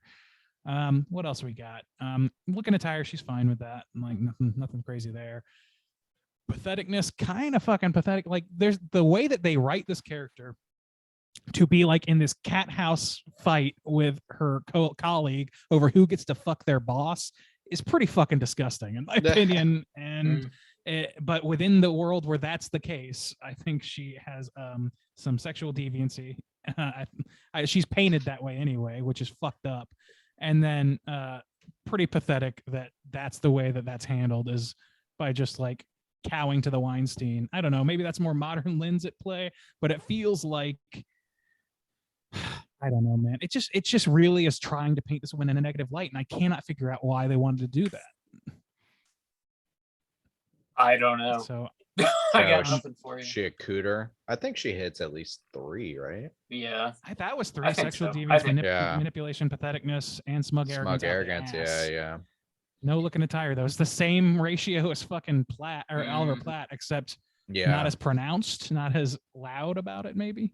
And then possibly even the sheriff, Brendan Gleeson's character. Gleeson, who just, by the way, I love Brendan Gleeson. He's a really good actor. That man fucked up his accent this whole movie. He's the most Irish man in Maine for sure. And that's with Oliver Platt for some reason slipping in some Irishisms, it seemed like sometimes. Sometimes it seemed like his accent was off base, and I don't know why, because he's a fucking American man. I could be wrong here, but like I just Canadian, didn't even maybe. think Gleason was trying to hide his accent. If he was trying to hide it, he fucking Oh, I mean, if you hear him failed. speak normally, it's definitely tempered. So I think he is trying. Well, Ugh. wow. Wow. I'm a little, yeah. I'm a I little just bit less don't know. inclined to put him in the Cooter camp because I think he's largely just the put upon character. Yeah, I don't know if He's the hit schlemiel enough. who gets Yeah. caught in every trap that Oliver Platt lays for comedic effect. I mean, I don't know. His looking attire is fine. He's kind of arrogant, but not really. He's really just more like, man, what the fuck? I got to do this shit Yeah. now. Oh, fuck It's you kind of guys." just giving it back to people who just constantly give him shit. They kind of paint him as somewhat pathetic. He's just kind of like taking Pathetic, shit from yeah. all sides. He always gets caught in the traps. Yeah, he is like largely not manipulative. He tries to shoot straight with people, but then occasionally he'll like lie a little bit. But like when he gets cut down, he's like, "You promised you wouldn't hurt me." He's like, "I lied," and that's like, nah, I don't qualify that. That seems Yeah. justified for one. Yeah, sexual deviancy. I would say like ogling that young girl was edging pretty close to sexual deviancy for my mind. You're an officer of the law, Bish. Get your ass in, Bish. just get your ass together here. No room for that I'm a bullshit. law bitch. Damn. I think he qualifies, but I think That's he's a on good a lower clip class. to get. Yeah, I think Oliver Platt's definitely like King Cooter of this movie. Yeah, I think it's- so. yeah. Let's book him, boys. Yeah, Welcome. that's where I'm at. We got him locked up. Hector, you're the Cooter of the week. Boys, we can relax now. We can take it easy. We can let our hair down. We're gonna talk about what we've been watching this week. Hey gang, what you been watching? I don't have to critique films anymore. I know, we can just chill the fuck out. Randu, what have you been watching? Not a whole ton. I did finish Portal 2. It's great. I know I talked about it, but I don't You think I did. finished it last time. No. You Yeah. didn't. It's great. It's definitely a little bit better than the first in terms of story, just because it blows out the story quite a bit. Mhm. And it has a lot of fucking great comedic moments and stuff. And it's just like a fun mechanic. I could play another 3 games like that for sure. Yeah. I know that it's hard to justify storyline wise, and God knows it's probably not going to happen because it's Valve, but I liked it a lot. It's definitely, it lived up to all my expectations pretty much. I watched a documentary called Girl in the Picture, which I believe Justin, maybe Rob also watched. Oh my lord, yeah. I started it. I haven't finished it yet. Oh god. Okay, it's pretty fucking hard pill to swallow, that one. Yeah. Maybe a little bit more than even most of the Netflix documentaries that we get these days. At least for me. I also, to cleanse that out of my mind, I watched My Cousin Vinny for the 100th time, and that movie is fucking great. Hell Yeah. yeah. That is a silly movie that is successfully funny. What a change of pace. Yeah, love it. The Utes, all that shit, good stuff. Utes. I purchased, because it was on sale for $6, Friday the 13th, the game, which unfortunately I found out afterwards is not Oh, cross-platform, so I can't play with anybody. Oh, that's and there's Yeah. no like campaign mode or anything. Yeah. Yeah, so I'm stuck with this on Switch, and I played it a little bit, and it's fun. I know I would be really bad at it anyway, so it's really more of a novelty. For $6, I was fine with that. Yeah. I also It's got hard. Inside for $2, but I haven't started it yet. Mm. And one's then good. I also got Fall Guys, which I've been wanting to play, and it's quite fun. And I took first place on my first outing on that. There you go. So I that don't was know what kinda that fun. is. Yeah. It's like it's positioned as like, oh, it's a game show. You play these little like blooby little first and you're just trying to be the first one to make it to the end, or you go through different like games Okay. and you try and make it to the end of like 50 people or whatever Okay. competing. Yeah, that, and then last but not least, fucking, I've just been a lot of games, I guess, this past week or two, and they put Pokemon Puzzle League on the N64 online for Nintendo Switch, which I had never played, but I know it was a direct sequel almost to Tetris Attacks, which I played a lot as a kid, and so it's more or less a variation on a Tetris or Bubble Bobble type of game, a clear the board kind of game, and it's very addictive and fun if you can withstand all the fucking Funimation anime voices of Pokemon characters the whole time, repeating the same sentences. That gets tiring, but it's a fun game. Good way to turn your brain off. Damn, That's just about looking at it. this makes me want to play Pokemon Stadium. Yeah, maybe it'll come up soon. They've been churning out the Classic. Pokemon 64 games on there. Dude. Yep, that's it for me. Nothing too crazy. All right, Juice, what you been watching? Dude, I've been watching a ton of shit. Well, we skipped last week too, so got some stuff hanging around. But yeah, I also watched The Girl in the Picture. Man, that is one of the saddest documentaries I've seen on Netflix as far as their true crime stuff goes. Shit is sad. Each twist kept blowing my mind, man. Yeah. I just, ooh, man, that was really fucked up. So yeah, I watched that. I watched Master, going through new films of this year. This one came out around March, I think, March or April, and it was solid. I liked it pretty good. I did a mini cast on it that'll eventually come out. But it's got some witch lore. It's kind of based in the Maine-ish New England area. It's some like really nice old university or whatever. It's got some witch lore to it. So a lot of witch movies coming out this year, which is interesting. But I like that one. It was pretty solid. I would definitely recommend for a new movie for 2020 Deuce. I finished Umbrella Academy. That was a solid season. Last night I watched Crimes of the Future. You guys have both mentioned that you watched it. Yeah. And I don't think I've watched a whole lot of Cronenberg's work. Y'all have talked about a couple of different things. Bobby, you're talking about that crazy movie with the cars or whatever. Crash, yeah. But man, what a wild movie. Yep. Since I just watched it last night, I haven't had a whole lot of time to think about it, but there were times where I was super intrigued and really impressed, and then there were times where I was laughing out loud at things I was not particularly supposed to be laughing at. Laughing out loud. Yeah, several times. And so mixed bag there, quite a but very wild, well-made film, I guess. Man, I think it knows how funny it can be. Yeah, I think so. It was, man, what a wild ride. But I dug it. I thought it was really enjoyed interesting. watching it. Yeah, I need to think about it now all day today after I kind of slept on it. But man, abstinence free is the way to be. that was a wild movie. I feel like I've been watching a whole bunch of other things too, but I can't remember. So that's enough for now. Bob, what have you been watching? I have finally started watching The Boys. The Boys are I, back. I watched the first episode of that myself this week. I forgot to put it on my Dude, list. I feel like everybody I know has been telling me to watch The Boys for the past 2 years. Yeah. I just haven't for no particular Same. reason at all. But Alice and I started watching it a couple weeks ago, and we were in the 3rd season now. Oh, wow, you burned through that shit. Wow. Damn. Yeah.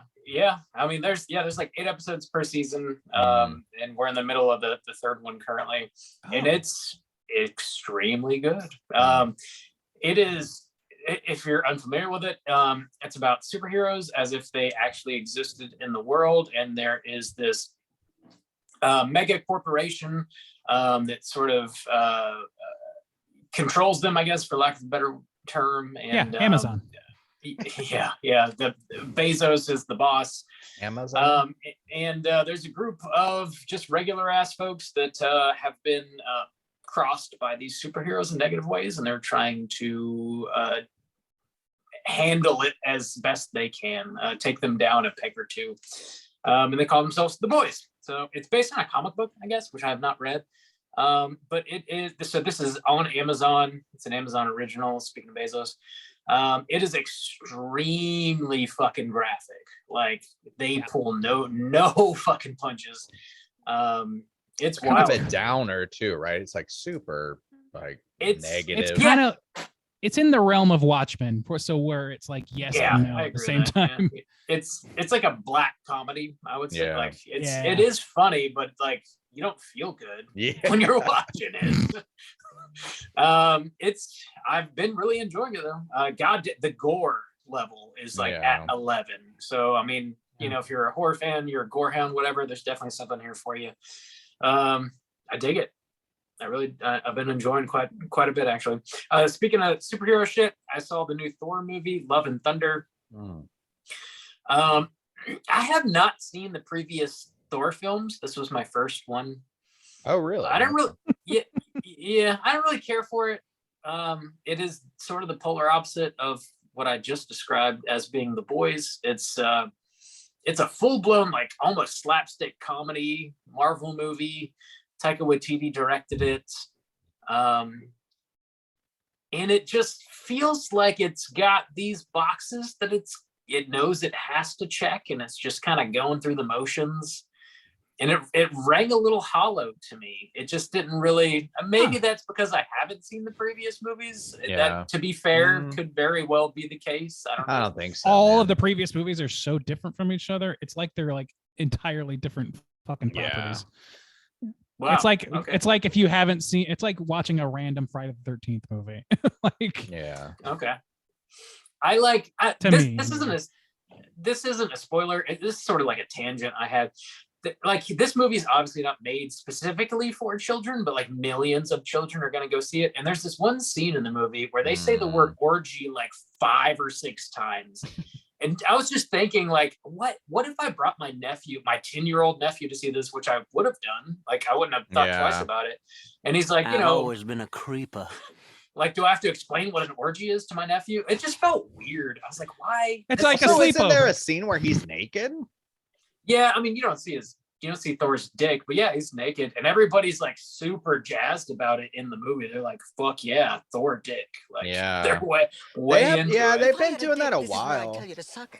And that's the thing, that they're in this weird spot where, a ton of kids go see it, but also a bajillion adults go see it. So weird. It is weird. There's a real blending of those sort of things when it comes to popular media now, because they're trying to appeal to so many fucking demographics. You know, it's one thing to have like fart jokes or whatever, like Shrek and the revolution that followed in CGI films at that time, or children's films, that was like, oh, but subversively you can kind of read in adult jokes. There's nothing subversive anymore about it. They just kind of like throw shit. I guess it works because kids are now exposed to the internet from the age of like 2. So I don't know. There's something weird going on there, and I don't know how to parse it. I don't know. I wasn't a big fan. If you love Guns N' Roses though, geez, it's like a fucking commercial for Guns N' Roses too. Like, which I'm not a huge fan of the band, but there's like their music is all throughout it. People are wearing like Guns N' Roses shirts. There's Guns N' Roses posters on the wall and shit. Like, it is drenched in Guns N' Roses. They're really riding on fucking James Gunn's cock, aren't they? It's not my favorite. Regardless, something cool that I was able to do this weekend, we took a trip to Savannah, Georgia, and we visited a couple of shops up there that are like horror related. There's a record shop called Graveface in Savannah, and they put out vinyl records of like old horror movie scores and stuff. You can also buy them on cassette, which people are like want to do now. They have a shop right next door to Graveface Records that's called Terror Vision, and it's sort of like it's like horror movie memorabilia as well as just like a movie shop. Like if you're local, you can rent movies. They also have a bunch of stuff that they have for sale. You can buy DVDs and Blu-rays and stuff. They've got action figures, posters, autograph shit, just all kinds of memorabilia, masks. And then they also in the back room have an arcade. It's like $5 an hour to play as much as you want. Nice. And it's all horror related shit. They had like some really great pinball machines. They had this really cool Halloween pinball machine, a Munsters pinball machine, just like all kinds of shit. Really recommend checking them out. Halloween machine, man, because that's done by one of my favorite artists. Like the artwork on there is done by Jason Edmiston. He's like fucking amazing artist who does a bunch of shit like pop culture shit, a lot of horror shit in particular. He did that Friday the 13th Part 6 poster that I bought in our Lydia Street house, Bob. Nice. That I believe is in yours now. Yes. You're a true gentleman and gifted it to me. Yeah, good shit. I want it back. That's what I was fishing for. So yeah, I recommend checking out Brave Face and also TerraVision. We weren't able to make it over to it, but they do have a Grave Face museum as well. That I guess it specializes in like oddities and like cult related stuff and like serial killer related stuff. They have like John Wayne Gacy paintings and stuff. I feel kind of weird about looking at stuff like that. I don't know. That passes a line in my brain. Yeah, I'm curious about it, but I also don't. I don't know if I want to like. That's a little too close to glorifying. Yeah, rather than being interested in to me. It's got that weird vibe, but that is also in Savannah if you are interested. And apparently they're in the process of opening up another Grave Face store in Chicago. So if you live in Chicago, keep an eye out for that. Really, really cool shit though. I recommend checking both those shops out if you are in Savannah or Georgia or the surrounding area. That's pretty much what I've been up to. Can I squeeze in one more that I'd forgotten just as almost like a plug because I think it's so good. Joe Pera came to town last night. Joe Pera is a stand-up comedian who is accurately described as like the youngest World War II veteran you've ever met. He's basically like an old man in a young man's body. He has Joe Pera Talks With You, that show on Adult Swim that has recently been canceled, and I've brought that up many times. It's very good. Watch it on HBO Max, and also go see his stand-up. He's still doing some tour dates right now. Him and Dan Licata, I believe, are going to be continuing on for a little bit longer. And we had a lot of fun watching this dude. So it was very, very silly, very stupid stuff. We sat behind a mother and her son who loves Joe Pera. I was a young boy, like probably like 15 or something, and the mom was like very unprepared for the opening act of Dan Licata, who is extremely blue humor to some extent, talking about cum and shit. It was very fun to watch that as well. That woman react to what her son brought her to see. Anyway, go see Joe Pera. That's all I'm saying. Nice. Check it out. So yeah, that's it. Let's go ahead and get into our last segment of the show, which is of course our Hotline Screams. Hotline Scream.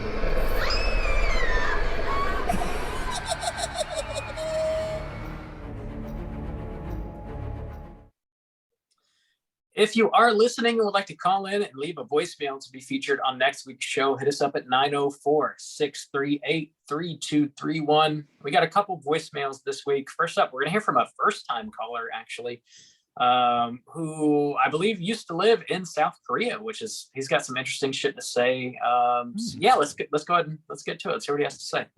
Soju is a fraud. He's full of shit. Damn. Hello, Straight Chillin' crew.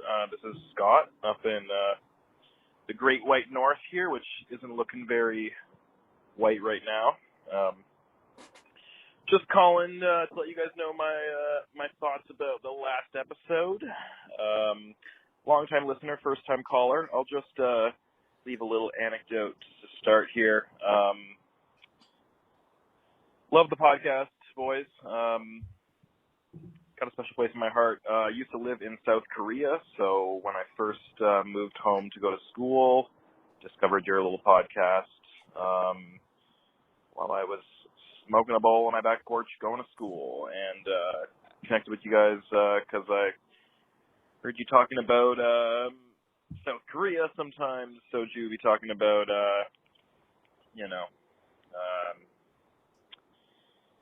the fucking Korean movie posters and shit, which they would give it at the theaters, which I used to collect and stuff. So it made me pretty much nostalgic, and it was nice to hear. And yeah, love the podcast. So keep doing your good shit. I would like to talk about kind of a response to last week's. One of your other callers was saying that Godzilla 98 was like top of the franchise for him. I don't know. I don't know what that guy is smoking, but you gotta get me some of that. that movie is pretty shitty. But I would definitely agree that the beauty of that movie was inspiring others to check out Godzilla films that they missed, for sure. I could definitely see that happening. That film came out when I was quite young. I was born in 93, so I remember seeing it. There was lots of advertising for it, lots of hype around that movie. But yeah, I definitely agree that in terms of inspiring other people to check out the movie, absolutely, because I know that happened for me when the new American Godzilla movies came out, the 2014 film. So definitely inspired me to check out the old ones, and I'm a big kaiju film fan. So yeah, and also big yes to inspiring Toho to make other Godzilla movies in their Millennium series. Without Godzilla 98, we might not have Godzilla, Mothra, King Ghidorah, Giant Monsters, All-Out Attack. That is a fucking title, yeah. And also a personal favorite of mine, Godzilla, Tokyo SOS, which are both great movies. So without 98, we might not have that movie, despite Broderick and all his... And we'll never know what all his was. Swagger. Yeah, I'm sure that's what it was. So one thing, so he called in, what was the name on that voicemail? Scott, thank you. Yeah. So shouts out Scott. Yeah, they still, I do have to give a little bad news. The theaters have been slacking lately on the posters. A lot of times they're not putting them out, or they're not making as many for like as they used to. I still try to collect them as much. I got Mangs finally came out here, Men. And they and they had this little kind of poster, so I picked up some of those recently. They always crank them out for the Marvel movies and stuff like that, but on some of the like smaller releases, they haven't been putting them out like they used to. I used to be able to get all the horror movies in the poster form, but it's harder these days. But also he left a second voicemail, which we can't play because we have so many, but he commented on something that was very interesting. I want to give shouts outs because I found it very interesting. We were joking about old young Gary last week, which is the South Korean kaiju film, which the original came out, I think, in the 60s, and then they made another one in the 90s as well. But he was talking about a North Korean kaiju film. And so I was looking that up, and it's called, let me look it up in Korean. Old Rick? No. Pugasari, which translates to starfish, which it does not look like starfish, but is it a chocolate starfish? Maybe, but one inch. It's got a crazy. It's got a crazy story in that the director is a South Korean director who was kidnapped in Hong Kong and kept in North Korea for like 8 years. And his last film that he was forced to create for Kim Jong-il was this kaiju film. And that is crazy. So now both Korean kaiju films, old young Gary and Pugasari, they are on YouTube. And so it's like, damn, we should do like a North Korean, South Korean double feature kaiju. It's not a bad idea. So that's not. But I was like, I need to find a Korean guest on that who knows about, because even just that North Korean one is super interesting and would be a crazy discussion. So now I'm on the lookout. Maybe it's something we could pull off next year. I'll try to get us a really good guest. But thank you, Scott, because I was unaware of that, and it sounds super interesting. So thank you. I wonder if Kim Jong-un's available. Yeah, we'll get him on. What was Daddy was real? Daddy really wanted a kaiju film. I don't know why he's country to me. Daddy really? My daddy. Daddy really wanted me to watch kaiju, and I didn't really get it, but he put me onto it, and I likes it good. But yeah. Calling in from Gainesville, Florida, we got Kim Jong-un. But yeah, they are on YouTube if you want to check them out. So I started a little bit. It looks like the North Korea one's more kind of medieval set, unless that's just Korea and North Korea at the time in the 70s.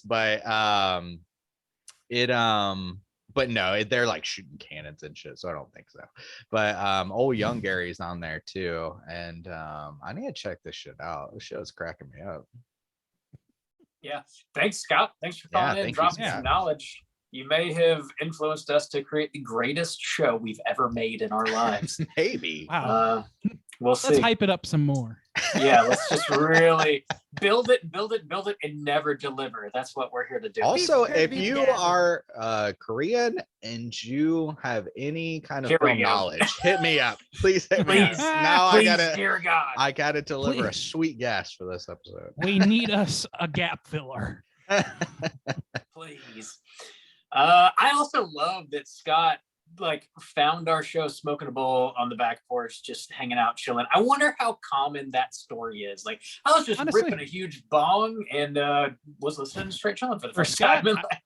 For Scott, I think he's still on that porch based on the way he was struggling to never left conjure that anything porch. about South Korea for a second. He never left that porch. If the first time you were listening to Straight Chilling was also when you were taking a huge bong rip, please call in. Let us know. We want to hear from Also, you. if you're taking a huge shit, I'd be interested to hear about that as well. Call in while you're shitting. Damn, Yeah. we're gonna get some calls. I've always been a creeper. And then you guys are gonna bitch about it. And I'm gonna have to regulate them.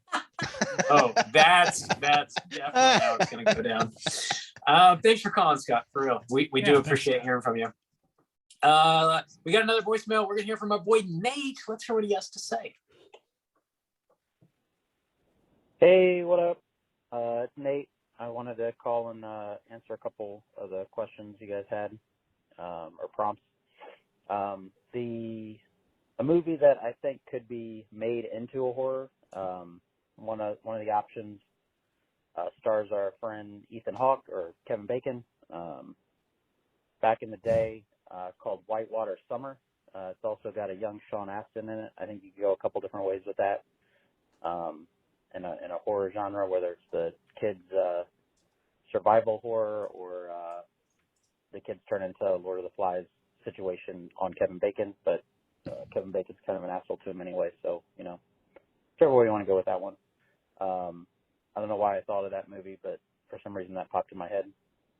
And then going off Matt's call from last week on fantasy movies, I think a good fantasy movie that could be turned into a horror is Krull from the early 80s, starring my man Liam Neeson. Liam Neeson's is my shit. Yeah, just a couple options there.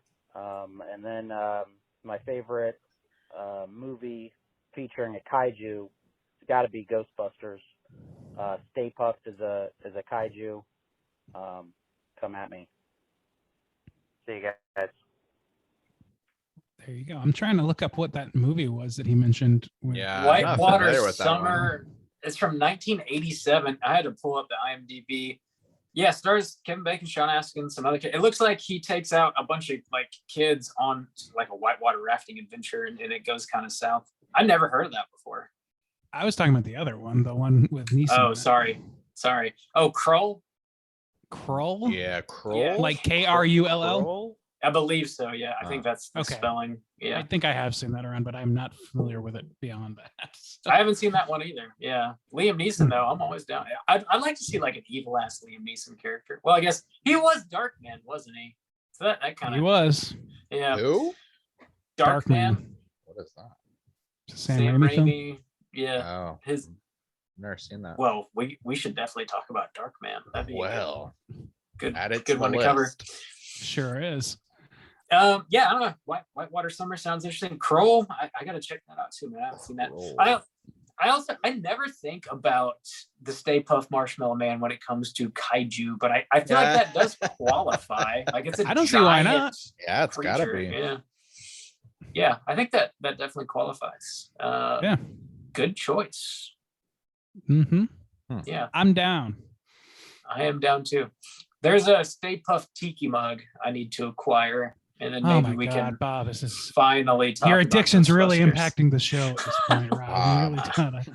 Pick one. You can buy blues. You can buy tiki mugs. You can't have both. Oh, You cannot Oh. buy both.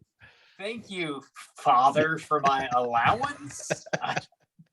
Really Justin just gotta put in lay an down the injuction to law. get control of your bank account. You can have one addiction. Oh, Well, you can You can smoke only afford to crack. feed one of your addictions. You can smoke meth, but you can't do both. well, I mean, not unless you want to see the face of God. I'm addicted to my boy Young Gary. That's my one true addiction. Dude, I can't wait to talk about young Gary now. My boy Young Gary.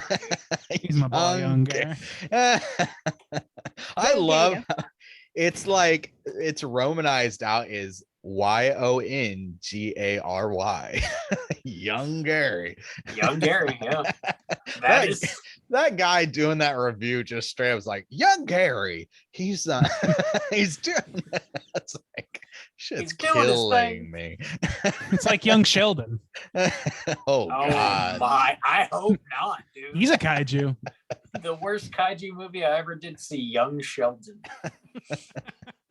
God damn. Oh man! Thanks for calling in, Nate. Good answers, honestly, all across the board. A couple movies that I need to check out for sure. Is that Nate from Jax?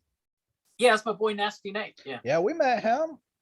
Yeah, for sure. He lives around the way. Well, I think we had a burger with that guy. Hell yeah. Shouts outs. Shouts outs to my boy. Yeah. Yeah, if you guys are listening again, you want to call in, leave a voicemail, hit us up at 904-638-3231.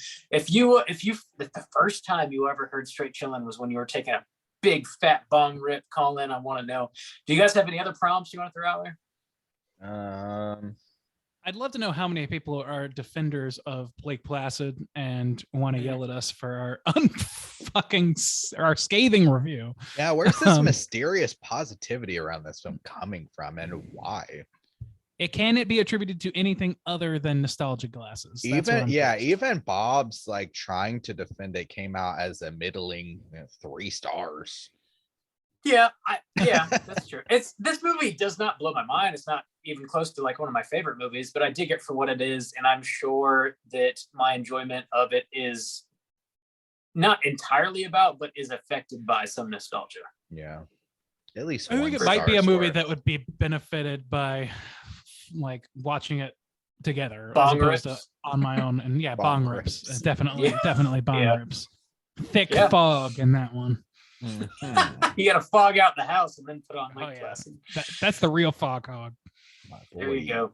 Young Gary. I'm My still boy looking at this Fog kaiju Hog. stuff. My boy, Young Sheldon. Yes, nobody's boy. Yeah, call in 904-638-3231.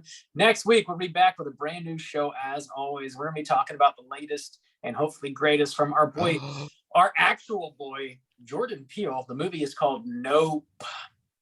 Check it out. Slam it in your eyeballs. The movie's called Nah.